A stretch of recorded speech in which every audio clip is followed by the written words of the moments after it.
Putting OMG out.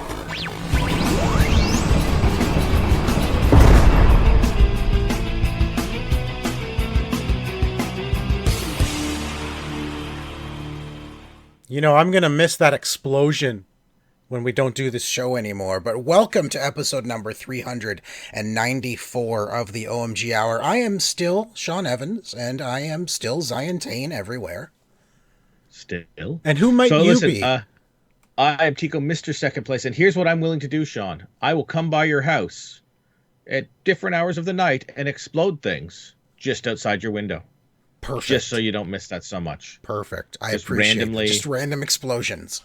Random explosions. That's great. That's awesome. Just, you know what? Just give me access to your Google speakers, and I'll just like fire off little explosion sounds every once in a while. Oh my gosh, can you imagine if you added my Google stuff to yours? I mean, my lights would be turning on and off because your daughter would just go nuts with them. She's not as bad anymore, but you would find out when she pooped. I've heard that story. Anyway, welcome to the show. If you are new to us, I'm sorry, but click that subscribe button down below. Click the bell icon to get notified of all our new stuff coming out all the time. What a year it's been. And I'm looking forward to 2 weeks from now. We're going to talk about our year-end show and sort of all of our, our fun topics, all our favorite stuff, and our most impressed and our most disappointed. And, one topic I don't think we can do this year, Tico, is the PAX curse topic, because we didn't do PAX this year. Well, PAX itself was cursed this year. Right, exactly. So the entire PAX was cursed. The whole year was the PAX curse. Yeah. But anyway, let's talk about games. Last week we talked a little bit about the game formerly known as Gods and Monsters. Of course, we're talking about Immortals Fenyx Rising. Tico and I have been playing it. Ubisoft gave us review codes. You have it on Xbox Series X. I have it on PS5, and we've been playing it for the last week. I know I've been playing it way more than you because apparently I'm not as busy as you. But yeah, well, it happens. I am about 20 hours into the game, and Tico, this game has easily eclipsed my interest in Assassin's Creed this year. It is that much fun. We talked about it last week. Creed, though. It's Assassin's Creed jammed with Breath of the Wild. Yes, right? It is. It doesn't have stealth per se. You can stealth hit one enemy if you sneak up on them. But that's it. That's all you can do in the new. That's all you can do in the new Assassin's Creed, anyway. you got a point there. That's so true. Listen, there's so much about this game I love, but really, what I do love about it is how many puzzles there are. Like, it's so chock full of true adventure and discovery and puzzle solving and just really looking at the environment and like, what can I do? What am I going to do next? Yeah. And I am loving it. The powers you get, constantly upgrading your character. There's always that thirst for more resources to upgrade your health, to upgrade your stamina, upgrade your weapons and your armor. It's so much fun. Well, that is the Zelda of it all. Like, that is like, hey, I want to get through that area. I need to find the bombs or the boomerang, or that's what this game is. Like, as you're upgrading your powers and stuff like that, that's what this is. It's allowing you to explore further, so you're constantly looking for more opportunities. Now, to be clear, there's no bomb or boomerang in this game. You're referring to Breath of the Wild. No. Yeah, I'm talking about like the powers or godlike powers that you can get. It's the equatable thing in order to be able to move through the world and do more exploring. And it is such an absolute. I just love the colors in the environment. It's so lush. It's very colorful, very detailed. Like, lots of detail, but extremely colorful. Like, to the sort of almost like a cross between a cartoon and Assassin's Creed, right? Because it's not so colorful that it just looks like a cartoon, but it's very stylized and it's just gorgeous, very lush. Obviously, with the next gen graphics and the ray tracing of the lighting, it's just beautiful looking game, and I'm in awe of it. I've taken so many pictures. This is one of those games where I just want to share everything, Tico. You know, I was talking to you offline about the video I captured. I was constantly, oh man, that was awesome. Capture that video for Friday. Capture that. And it's like, by the time I was done, I'm not even kidding, I had probably 5 hours worth of captured footage that I then tried to put together into this 24-minute subset of what I did. And it's just like everything was like, I want to show that and I want to show that, because the game is so chock full of, I just want to share this. Man, that was awesome. I just want to share this, right? And there's so many photos I've already shared to Twitter because of it. It's like, man, that's gorgeous. Just click and share. Yeah, the one of my favorite things is actually the Vaults of Tartaros, which are these amazing. Are so much fun. They're literally puzzle vaults. That's all they are, puzzles. You can die. No, you can't die in a puzzle vault. You lose 1 health bar if you happen to fall too far, and it respawns you back to the last save platform inside the vault, and you just try again. But the vaults are all based around skill, and it's literally their skill and puzzles. Solving the puzzle within the vault. And I love them. They're scattered everywhere as well. That's part of the gameplay in this is closing all these vaults. But in order to close the vaults, you have to go in and solve it. And that's where you also, inside the vault, is where you get a piece of Zeus's lightning, which you then use to upgrade your stamina. And the longer your stamina, the longer you can fly, the longer you can fight, the more powers. Climbing uses stamina. Your godly powers uses stamina. So the more stamina you have, the longer, well, just like real life, the more stamina you have, the longer you last. I have 0 stamina these days. Oh my gosh, me too. That's what happens when you get old. I'm really enjoying it. It's so much fun. Even the puzzles that are difficult, like there's a few of them that are a little tricky here and there that require some good timing and stuff like that. That at my advanced age I just don't have anymore. Well, I know which one you're talking about, and I struggled with it for a long time. It was one of those definitions of insanity where you just keep doing the same thing over and over again, expecting a different result. Well, that's what I was doing because I thought I just wasn't fast enough. It turns out I was plenty fast, Tico. I was going the wrong way. I mean, it's not obvious, but once I figured out, oh my gosh, I don't need to go up and around. I need to just jump over here and do what I need to do, and I don't want to spoil what it is, but it actually has to do with that little ball there that you just saw me rolling.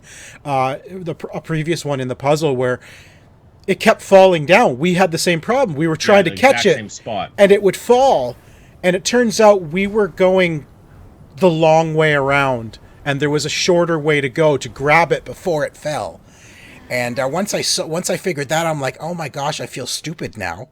But again, that's the puzzle aspect of everything. There is always a solution, and believe it or not, the solution is always right in front of you.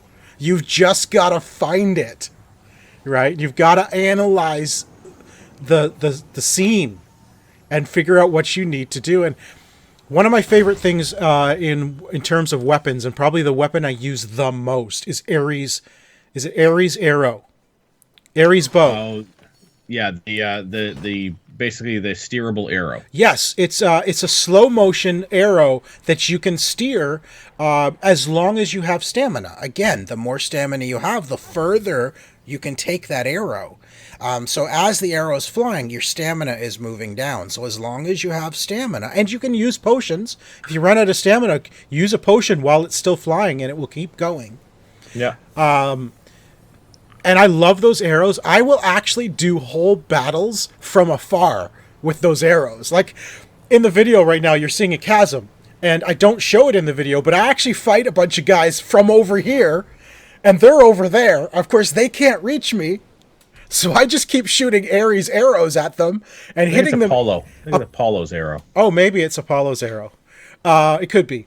I keep shooting them, and I have the upgrade for it now that headshots explode. So I just hit them in the head, and it explodes, and anyone around them also gets explosion damage. So it's like, yeah, I'm just like, there's my area of attack, and I'm shooting from afar, just like any game I play a mage. That's what I want to do. I shoot everything from afar.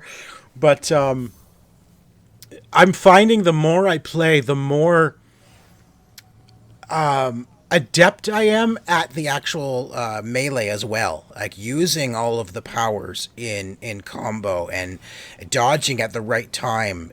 And if you do a perfect dodge, the slow motion, slow motion if you dodge at the right time, everything around you slows down, so you can get a lot of really good hits in on the enemy.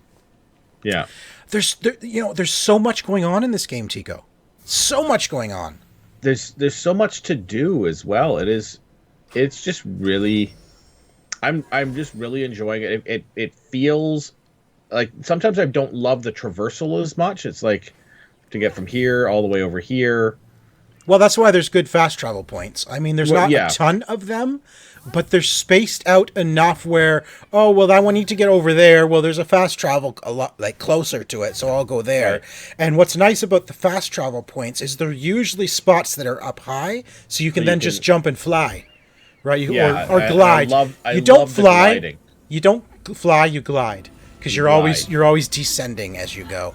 But if you get the boost, I'm gonna if you are just getting into the game, anyone playing, I highly recommend you get the boost for climbing. So you get your quick climb, your quick swimming, and your quick glide, because you'll get further and use less stamina as you do it.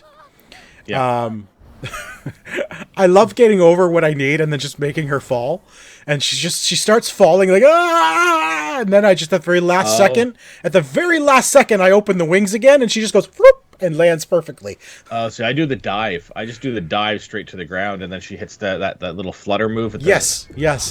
I do that as well, but falling is actually faster than the glide straight down. I just let her fall, and then at the very last second open the wings, and she just gently hits the ground. It's so funny. I could talk about this game for a long time. They've done a very good job.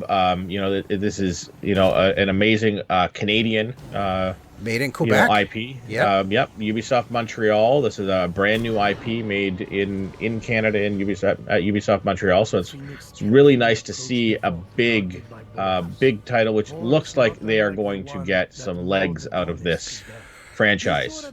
And well, that's the thing too. Like I'm thinking, this game is fantastic. And do you think it'll be a franchise? Do you think there'll be like a Phoenix Rising 2 or an Immortals, some other subtitle? I can see that happening because there's already talk of the DLC for this game being some of the other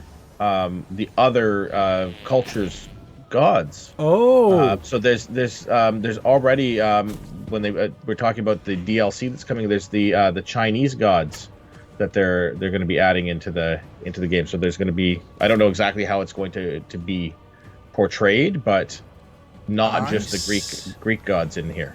That's interesting. Okay. So like a different protagonist as well? I think it is. I think it will be Phoenix. She will leave Olympus or wherever this is, and find her way. The Isle of the Gods. I don't even know where she is. To an area of the Chinese gods. Well, that's interesting. You're cutting it. Sorry, you cut out for me for a second there. I said, that's interesting. Everyone else heard me, Tico. It's just you. Oh, okay. Well, I need to hear. I'm the one here sitting here having to converse with you. And if I can't hear you... Well, maybe you should get better internet. This is the best that they're willing to give me, Sean. I know. It's terrible. The best. How far are you in it? Like it seems to be a very, very huge game as well. Like I have completed one So there's the starting island, and then you move into Aphrodite's lair, or the Isle of Eternal Spring, or something like that, which I spent a good 15 hours on just the Aphrodite quest, which is huge. It's huge. Almost done that quest. Apparently, you mentioned that I'm almost done. That particular quest. But then there's also some side quests to do. There's clearing all the vaults. There's all the chests and loot. Oh yeah, there's so much to do, and there's all the puzzles. There's Apollo arrow puzzles. There's Achilles speed. Like you have to get somewhere really, really fast. It's a speed trial. Yeah. There's a whole bunch of different puzzles and trials to do. Yeah, there's the lyre, the musical one. The musical one, yeah. Which is fun. You have to find a musical note and then memorize the thing, and then find the big lyre somewhere on the map, and then play that same tune. Play the same tune. It's 4 strings. Just write down the numbers. 4, 3, 1, 2, or whatever plays. Write it down in a notebook, which is what I have. I have a note on my phone now for all the lyres in the game. So whenever I find a new lyre, I just write down the note for what region it's in. As soon as I find the big lyre, I replay the tune. Those are fun. I seriously, this game has very, very quickly become almost like Game of the Year material. It is that good. It is really good. I'm sorry, I'm just reading the details on the DLC. So there's 3 pieces of DLC. The first one, a new god follows Phoenix as she's faced with taking Zeus's trial of the Olympians. Okay. Myths of the Eastern Realms will introduce a new hero named Ku.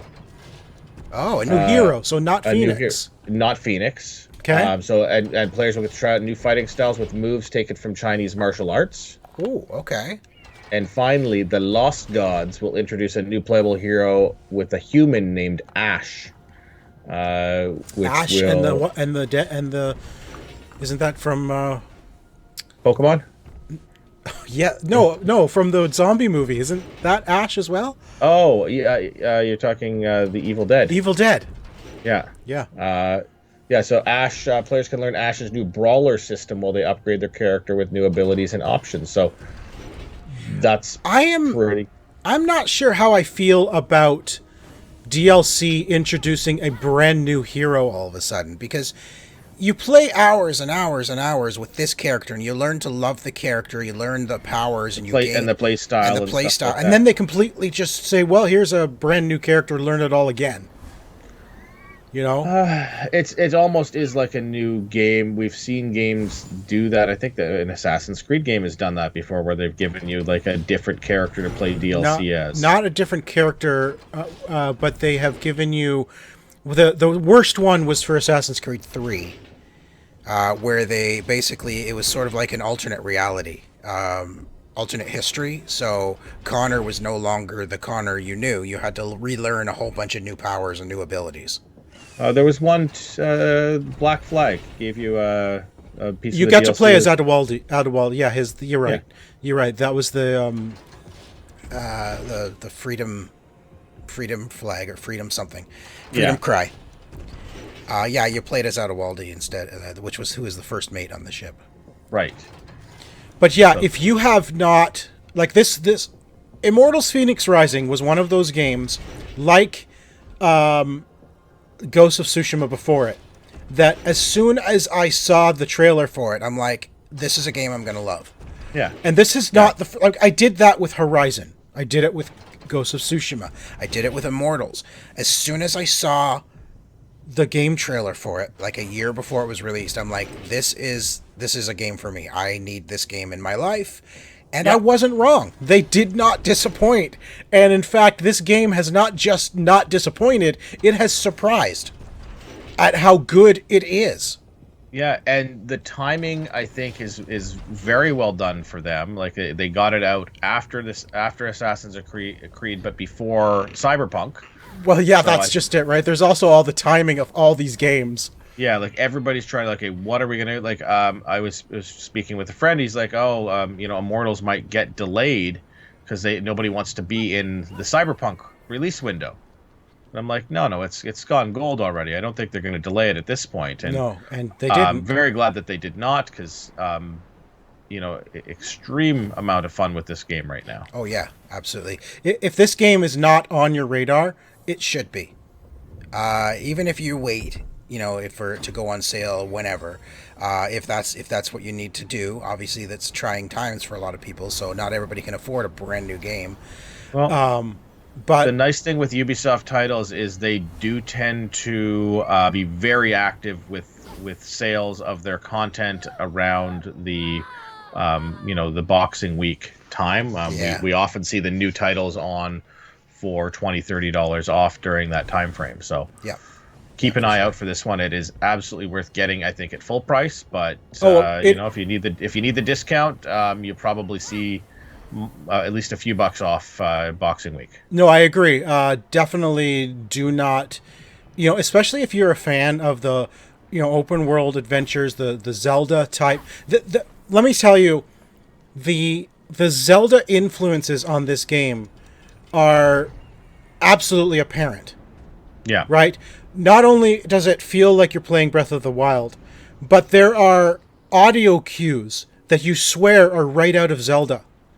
Like, just when you open a chest, you hear a little ding, It's just like all these little musical notes and little musical interludes that was like, that is absolutely Zelda. In fact, your bird, Phosphos, that you get early on in the game that helps you actually in battle, you can upgrade Phosphos to do attacks for you. Depending on the bird you have, I can't remember what type of bird it is right now. I'm going to fail in here again. It every now and again, it does this weird little chirp that I swear is the little fairy from Zelda, Yeah. And it was like, wow, I cannot believe how much the Zelda influences show through, because like we said, this is definitely a Zelda style game. It's a love letter to Zelda. It really is. Yeah. The only difference from Breath of the Wild is this gives you quests. It's not just go and do whatever you want. There is a story Zelda has a story, but it's like, go figure it out is really what it comes down to in Zelda. Whereas in this, it's, no, here's the quest, go do this, then hand the quest in, I love the storytelling in this with Zeus and Prometheus, just the humor. Narrating. They basically narrate the story. Yeah. It's such a well done method of storytelling, in my opinion. It is a lot of fun. So anyway, we could go on, and we have gone on for quite a while, but that is Fenyx Rising. It is definitely in my top games this year. I cannot get enough of it. In fact, I'd rather be playing it right now. I was playing it until 5 minutes before we recorded. But that is Immortals Fenyx Rising, the game otherwise known as Gods and Monsters. So definitely check it out. And thank you to Ubisoft for providing the review keys for us for this, because I am ecstatic. Yeah, very, very pleased. Absolutely ecstatic for that. In the news for gaming, PAX, we've talked about PAX just earlier, just even as a joke, but they actually still plan to hold some PAX shows next year in 2021, obviously pending the outcome of the pandemic, but they're also moving them. So there's not going to be a PAX South, because that's usually in January, but all the others are moving. For example, PAX East is no longer going to be in March. It's going to be in June. It's going to be in the summer. So they're moving them further out. So we're going to have June and then September for PAX West, and then December for PAX Unplugged. Which by the way, 1 year ago from now, we were at PAX Unplugged for the first time. Was it one? It's so weird that feels like a lot longer ago than 1 year. It was a year ago now. Yeah, just yesterday I came up in my time hop that we were leaving for PAX Unplugged, so we were there, and man, I still look back on that entire weekend as just one of the best gaming weekends ever. It was just like not just this convention, but the city. The city was just... And the sandwiches. The real Philadelphia, Philly cheesesteaks. Oh my gosh. Yeah. What was it? We went to the Prince. We went to the Prince's Philly cheesesteak. The Prince of Steaks. Prince of Steak. Steve, wasn't it? Steve, the Prince of Steak. Yeah, we gotta get back in there. We have to go to the King of Steak next time. The King of Steak. Yeah, we gotta get back in there. We basically make a trip. We spend an extra day just chasing down the Philly cheesesteaks. Yeah. So we'll see what happens next year. I mean, we're talking 6-7 months from now. PAX East will be in June, and then, as I said, PAX West in September. PAX Unplugged a year from now. So based on our current trajectory, we're hoping to get back to PAX Unplugged. So we've got a year for this pandemic to get under control. Yeah. Probably get a cheap hotel room now if we want to book. Right. And sort of in the gaming and television or movie news, Oscar Isaac, who of course is Poe Dameron from Star Wars, he's now attached to the Solid Snake movie. They're making a Metal Gear Solid Snake movie, which I didn't even know was happening, Tico. No, this was the first I'd heard of them making a movie, and immediate thoughts were, yeah, I'm surprised that this is the first I'm hearing of this, but this is when we're talking video game movies, this is one that should get made. Well, I kind of thought, I mean, I guess, because those games really are movies. You know, they put so much live action stuff into those games, or cutscenes into those games, that it might as well be a movie. But at the same time, those games are so crazy. How do you make a movie out of that? Well, I think you turn it into a slightly more serious take on it. There's got to be a cardboard box, though. They have to at least do a cardboard box. He's got to hide in a box. At some point, he has to. Yeah, like I think it's going to be it'll be a lighthearted take on a, like a spy mission type movie. Yeah. But there's a lot of supernatural stuff in Metal Gear. Yeah. So it's like, what kind of movie is it? Because I've never been a huge fan of Metal Gear. I've never been able to really get into those games. And it's weird. Every time it's just weird things happen, I'm like, wait, is this like a spy thriller?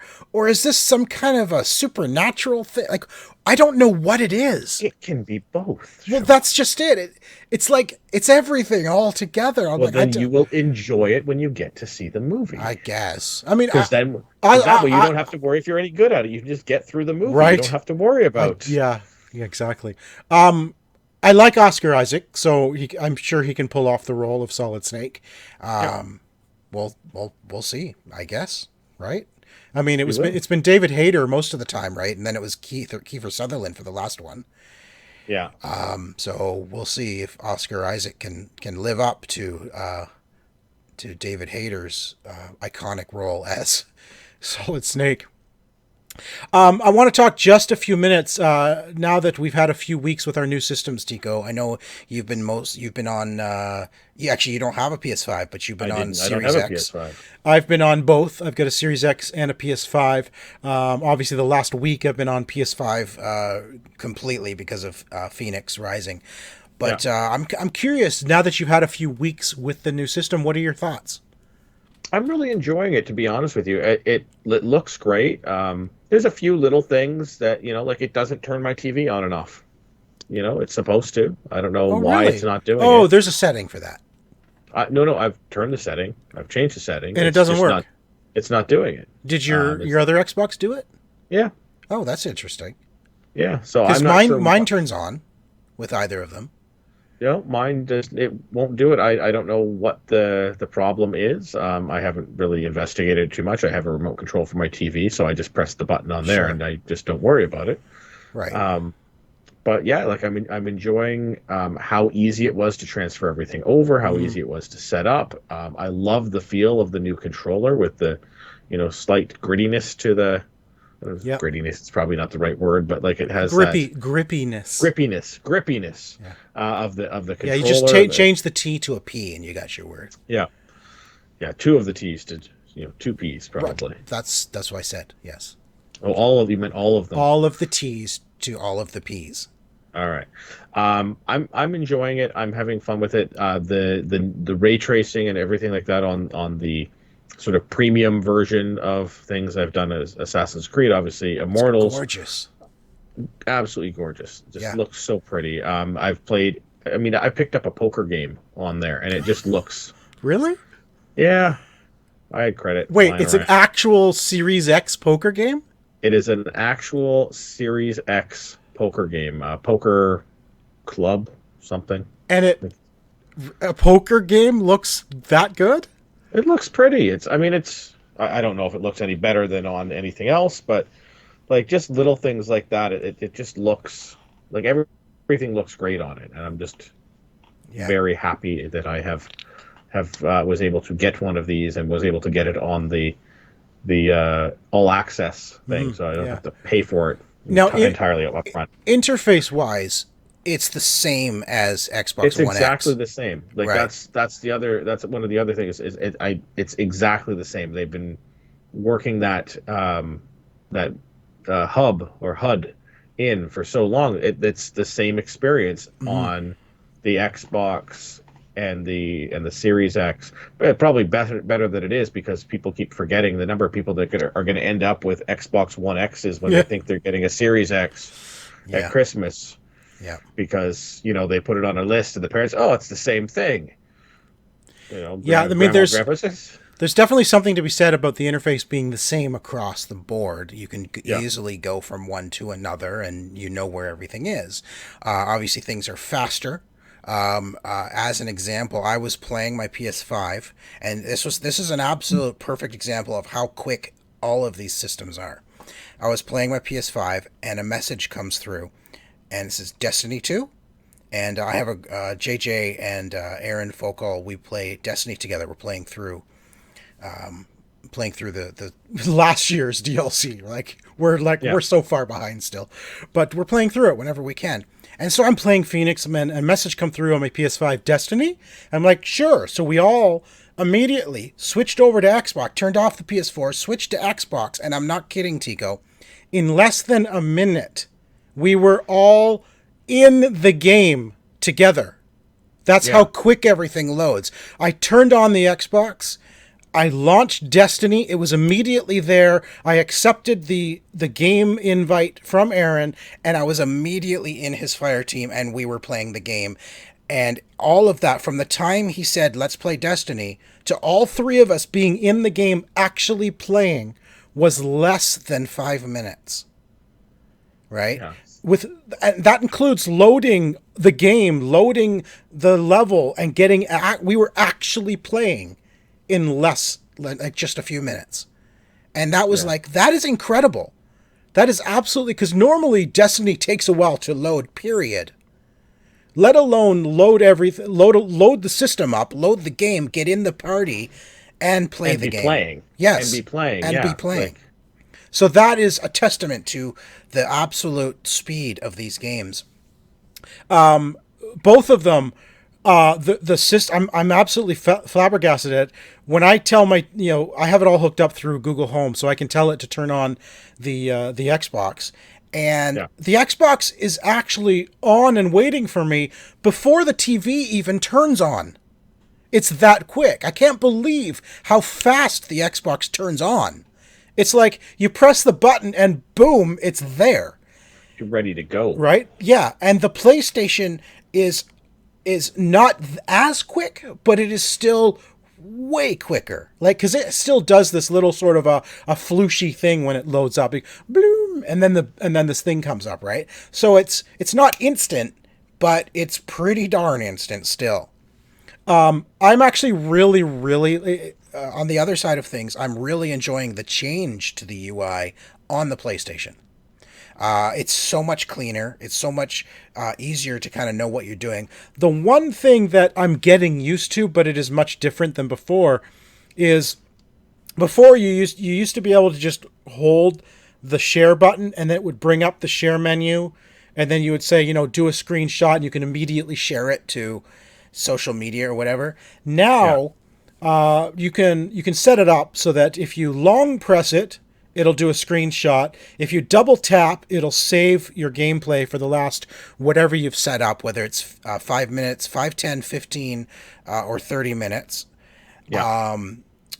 Which I want to say is I've always appreciated Sony's ability to save 30 minutes worth of gameplay, whereas Xbox only allows you to do maximum 5 minutes.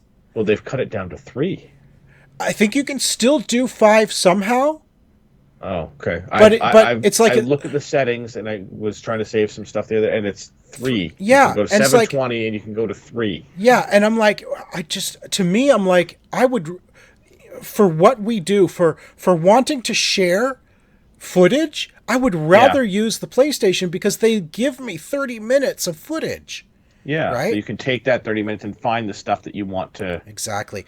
But what's neat now is I can press the share button. It brings up a menu, and I can say sort of a quick save, and I can say choose either 30 minutes or custom, and I can say, you know what, just give me the last 30 seconds because something really cool just happened. So right then and there, I can say, nope, just give me 30 seconds, give me 5 minutes, whatever, give me 15 seconds if it was something immediate, right? So I can click the share and say, nope, just give me this length of time right now. And I can also tell it, you know what, start recording now. And just keep recording.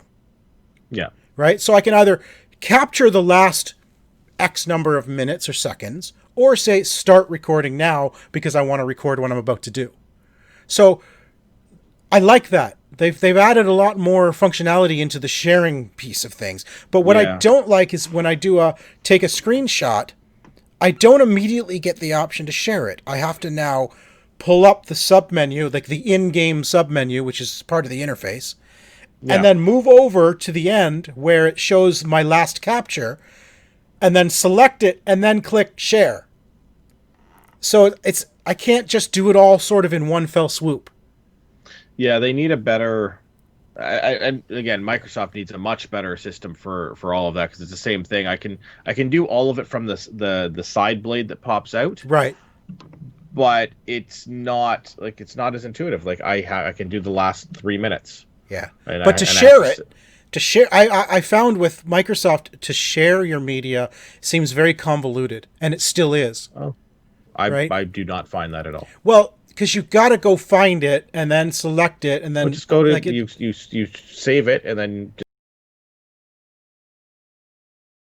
do whatever the recent videos or whatever recent captures, and then just click it and then share it to wherever you want to share it to. Yeah. I'm just not used to the Microsoft way, so for me it's always like, oh yeah, where do I go now? But it's that's still a big part of it is getting more used to the interface is going to be. Yes. But I'm very, very pleased with I love the new controller with the PlayStation as well.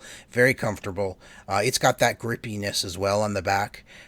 So it feels great. It's bigger than the old ones, but even though it's bigger, it's super comfortable. I'm actually really, really happy with the new interface, with the way things are working, and especially with how fast things are. Like the loading screens are like 5 seconds now.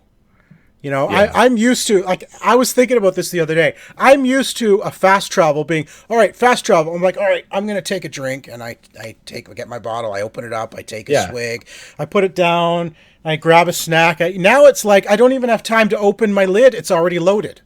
All right, here's what you do is pre-loosen it. Right? But that's how fast it is, though. Now, I used to be able to actually take a drink, enjoy it while it's loading. Now it's like, no. By the time I pick up my bottle and take the lid off, it's already loaded. It's that fast. Which is not a problem. I'm just saying, it's just like, wow, that's quick. Yeah. Shall we talk about TV and movies, Tico? Why not, All right. Sean? Last week you wanted to talk about a new show called Big Sky. Yes. Which I am now caught up on. There's 3 episodes so far. Dorothy and I are watching it. It's a murder, but it's not a murder mystery. How would you describe this? It's a murder drama. I don't know. It's an ex-cop and a private investigator who are investigating the death of the cop's husband. No, they're investigating the disappearance. Of oh my gosh, her son's girlfriend who was coming to see them. So yes. the I don't know, the spoilers for anybody who hasn't seen it yet who wants to watch it later. You have 5 seconds to plug your ears. 1, 2, 3, 4, 5, and now we're just going to talk about whatever we want because we said spoilers. We can do that now. Okay. Well, that's how spoilers work. We said spoilers. Now we can talk about it. So the girlfriend, they go missing, and it's the, you see it from both sides. You see it from, you know, the girls who've been kidnapped. You see, you know, their ordeal in the having been kidnapped. You see it from the point of view of the kidnappers as they're trying to keep them kidnapped, I guess. You're right. And then yeah, the private investigator and the ex-cop trying to find these girls. Find them, yeah. And like, there's some big stuff that happens in the first episode. Oh my gosh, let's not spoil the big thing in the first episode. We're not gonna, because it was a big like thing in the first. Because it was like, it literally ends with a holy crap, what just happened? You know, like the first episode was kind of slow going because it's building everything up. It's introducing the characters, introducing the situation that is ongoing throughout the series. But the ending, literally the last 2 minutes was like, what the frack just happened? Yeah, it leaves you going, okay, wait a second. I thought they were setting up something entirely different, and now, it's a big thing. We'll talk about it offline because I've got a fun story about that, and I can't share it if we're not doing full spoilers. But it is worth watching if you sort of like that struggle, you know, mystery struggle. I mean, it's not even a mystery. It's just because you know what's going on everywhere, and you're just like, oh my gosh, you just love to hate these bad guys. Yeah, you're waiting the whole time to see, like, oh, when is this gonna turn in our favor? And but also they're doing a really good job making you afraid for the girls. Yes, you know, yes. Like really, because it's funny. 3 episodes in, you already care enough about the kidnapped girls that you're actually afraid for them. Yeah. And it's just fantastic writing. They've done a great job. Another show that's not on our list I want to talk about very briefly. All right, you got 10 seconds. All right, The Flight Attendant. Oh yeah, with Penny from Kaylee Cuoco. Big Bang thing. Yes. Which is again another murder mystery type story, and she just does such a phenomenal job. Yeah. Playing this lovable mess of a character who gets embroiled in an international murder mystery thing. And so she's a flight attendant. Correct me if I'm wrong, but she's a flight attendant who wakes up in a hotel room next to a dead body. Yeah, so she goes and out, she doesn't know what happened. Yeah, so she goes out partying with a flyer on one of her flights in Bangkok. Okay. And she wakes up and he's dead, been murdered. And she has no idea what's going on. She was so drunk she doesn't remember it, and it's her trying to piece what happened back together as she's trying to not get arrested in Bangkok. Because, the whole thing takes place in Bangkok. No. Okay. But so she's trying to get away, and then the FBI is involved because it's a big conglomerate thing, and it's it's very well done, and it is worth the watch in my opinion. That is The Flight Attendant with Kaylee Cuoco. Yeah, and she does such a great job of portraying this absolutely likable mess of a woman. Okay. Like Penny. Yeah, but yeah, I guess a little bit. But except for, there was never the episode when Leonard had his throat slit. So True. It's going to be funny if you see Leonard in the background somewhere. Can we talk a little bit about last week's Mandalorian? Have you seen this week's? I have not seen this week's. Right, this is now, The Mandalorian has turned into a must-watch with the wife show. Ah, yes. I watch it with Dorothy anyway, but last week's episode, you have seen last week's with Ahsoka Tano. I've seen last week's, yes. Now, are you caught up on the Clone Wars? Like, do you know Ahsoka's story? No. Okay, then. Well, I mean, it doesn't matter. But it would be, obviously, she would mean more to you had you... I know, I'm aware of who she is. I've seen some of the stuff with her. I'm not fully... I have not really watched a ton of that, but I do know who she is. So the importance of her character is there for me. Right. So you know who she is. I don't know. She was Anakin's Padawan. Right. She left the Jedi Order.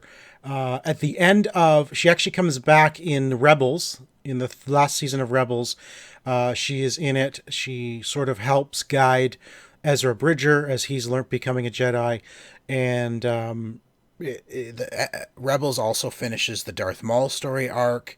But at the end of Rebels, she goes off with Sabine Wren, which is a character in Rebels, in search for Ezra Bridger and Grand Admiral Thrawn.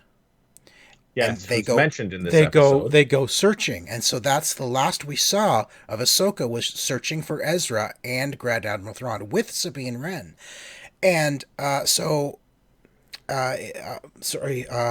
Roxanne Rosario Dawson, yes, who plays Ahsoka Tano, phenomenal job, phenomenal, like she just embodied the character.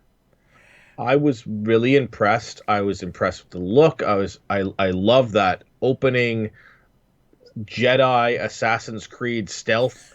You just love everything being Assassin's Creed. Well, no, but like it felt like I would love to play a Star Wars game with that sort of like Jedi stealth mechanic like that. It would be cool. It was so cool to watch. It was such a great look and feel, and she reveals herself finally. It was such a fun episode. Yes, you know, we get to know the child's name finally. Yes, the child is now Grogu. Yeah. It's not Baby Yoda, it's Grogu. And what I love about it is they're playing with the fact that he knows his name, because as soon as Mando learned his name, and he's basically like, there's a scene in it where Ahsoka thinks that he needs to get a Grogu to show his powers, basically to train him, sort of, just begin. And so she says, "Here, you try." And so he says, "Hey, kid," and she whispers in his ear, "Grogu." And so he says, "Grogu," and all of a sudden Grogu goes, "Oh." It's like when I say my dog's name, right? And she's what? Oh, somebody said my name, right? Like it's like that. That was the feeling of recognition that Grogu had when he said his name. It was like that look and turn. It's like, oh, somebody said my name. They play. It's not a spoiler because it's literally right in the first moments of this week's episode. They're in the ship, and Mando turns to him and just, "Grogu." Brr? Grogu looks up, brr? And then he goes back to playing with the ball, and then he does it again. "Grogu." Brr? It's like, oh my gosh, it's so cool. But last week's episode with Ahsoka, absolutely fantastic. We learn that she's still looking for Grand Admiral Thrawn, right? Right. So my question is, like, if they're bringing her back in, still on that path to Grand Admiral Thrawn, which is, first of all, this means we may see Grand Admiral Thrawn in live action, for the first time ever, like Ahsoka. It also means that Sabine Wren can't be far behind somewhere, and possibly Ezra Bridger as well. Yeah, so we're going to see them possibly in The Mandalorian, or, again, I don't know if it's been confirmed or not yet, whether or not the miniseries with Ahsoka Tano is happening. That's just a rumor. There's a lot of rumors, speculation, hope that this is Disney at this point. So they're like, how can we make more stuff? Well, they know it would be a hit. Yeah, so there's that miniseries discussion that's come about. There was also, again, it's not even a discussion, Tico. These are literally rumors. There has been no discussion. Well, there's been discussion, just we don't know that there's been discussion. This is rumor and conjecture and hope from Star Wars fans that they are going to come out with an Ahsoka miniseries or show. All right, so there's been discussion amongst the community. Yes. Okay. There has been discussion amongst the community, which does not mean it's actually going to happen. And also a Cara Dune show possibly as well. Oh my gosh, no. Well, that was it. I'm just listen. No. It was within the community. No. Are you going to say no to more Star Wars to a Cara Dune action? star? Because based on her character now, yes. What? That's just her as a sheriff? I don't know what the show is. That's it. She's a sheriff now, Tico. That's it. She's on Tatooine as a sheriff. What? That's going to be the show? I'd watch a whole show with Timothy Olyphant as a sheriff. in the Star Wars universe. And you can't tell me you wouldn't watch that as well. Cara Dune is a great supporting character in The Mandalorian. I don't think she could carry a whole show. No, probably not. So that is definitely rumor and speculation. Ahsoka Tano, however, would make a fantastic continuation of her story in live action. It'd be wonderful, to see the culmination of what has come before with Rebels and with the Clone Wars and Rebels and like what's next? Where do we go from here? Because this is years and years later. If you have to think about the implications of Ahsoka in The Mandalorian, means she was around for the entirety of Anakin's reign. She was there during the end of the prequels, during the Clone Wars, and during the original series. She was there somewhere behind the scenes. Yeah. Right? Because she's still around after Return of the Jedi. Does she know Luke Skywalker? Has she ever met him? Yeah. She could have. We don't know. It's kind of, as a Star Wars fan and as someone who loves this sort of extra lore, it kind of blows my mind to think Ahsoka may know Luke Skywalker. I mean, that's a cool story. What's the story there? How did she meet him? What was the story when they met? I mean, has she learned more from Luke to become more of a Jedi? Because she left the Jedi Order at a very young age. Well, and that's the thing. And why was she not involved in taking down Vader, who was her? Because she wasn't in the Jedi Order anymore, and at that time she would have been off looking for Ezra Bridger. Yeah, but you figure she would have gotten a phone call at some point. Oh no, she knew She knew about Vader. She knew she did fight Vader.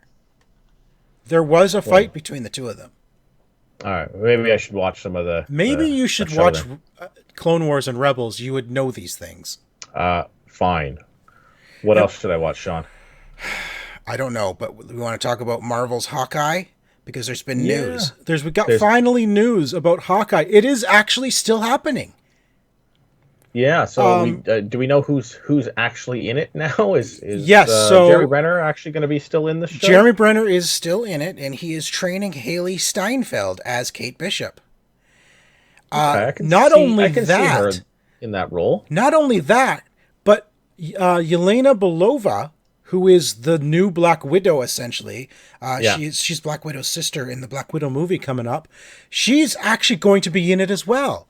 So Florence Pugh, who plays Yelena Belova in the Black Widow movie, she is going to be in the Hawkeye TV show. So bridging those shows to get those IPs. And that kind of confirms my suspicions all along that Yelena Belova would take over as Black Widow in the MCU. Yeah.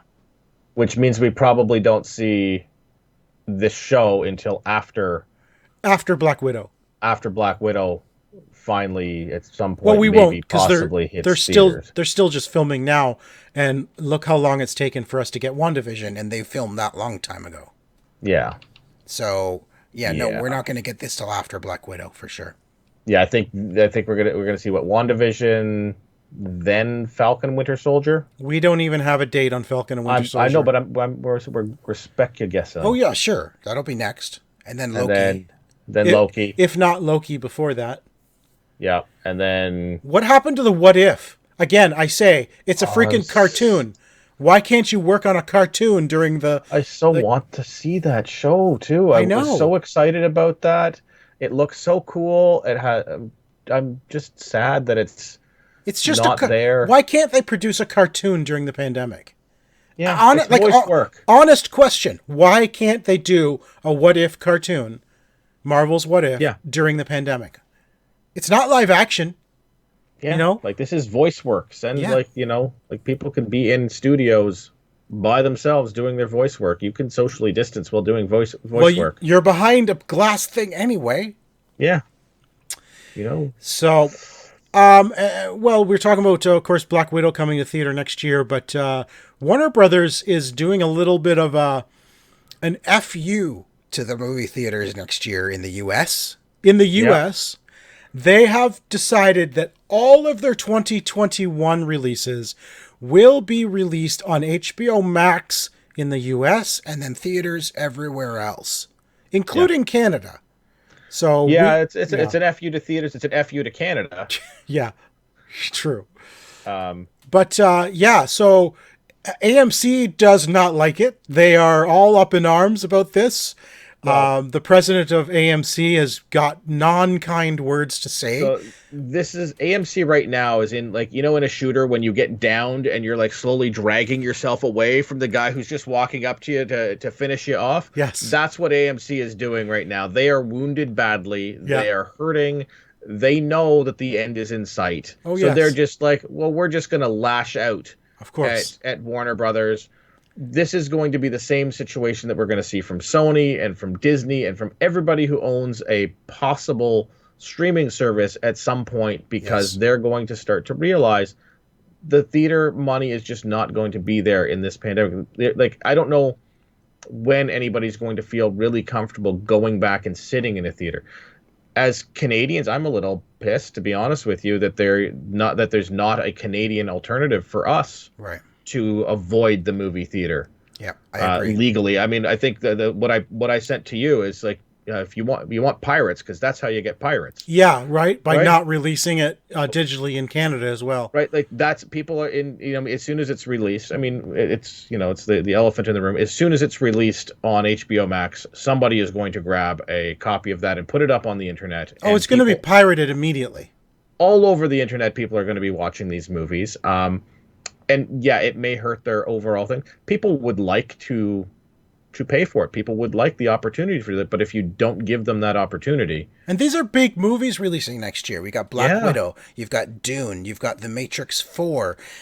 You've got Suicide Squad. Like, there's a ton. That's just 4 out of like 20 or more movies that they've got on their list that are coming next year. King Kong versus Godzilla. Right? King Kong versus Godzilla.